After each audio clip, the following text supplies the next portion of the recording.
Media உங்கள் கனவா? படிக்கும் அனைவருக்கும் internship, placement assistance. Pandey school of journalism short term கோர்ஸில் உடனே சேர 7338824242.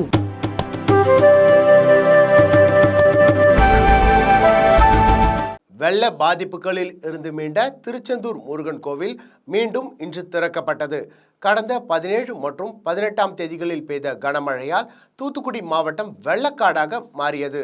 தற்பொழுது மழை வெள்ளம் வடிந்து வருவதால் மக்கள் மெல்ல மெல்ல இயல்பு நிலைக்கு திரும்பி வருகின்றனர். தூத்துக்குடி அண்ணா பஸ் நிலையத்திலிருந்து வெளியூர்களுக்கு பேருந்துகள் இயக்கப்பட்டு வருகின்றன. வெள்ள பாதிப்பில் இருந்து திருச்செந்தூர் இயல்பு நிலைக்கு திரும்பிய நிலையில் தமிழகத்தின் பல்வேறு மாவட்டங்களில் இருந்து பேருந்துகள், வேன்கள், இருசக்கர வாகனங்களில் கோவிலுக்கு பக்தர்கள் படையெடுத்து வருகின்றனர். கட்டண தரிசனம் மற்றும் பொது தரிசனம் வரிசையில் சுமார் 2 மணி நேரத்திற்கு மேலாக காத்து நின்று தரிசனம் செய்து வருகின்றனர். ஏராளமான பக்தர்கள் பாத யாத்திரையாக வந்து தங்கள் நேர்த்தி கடனை செலுத்தி வருகின்றனர்.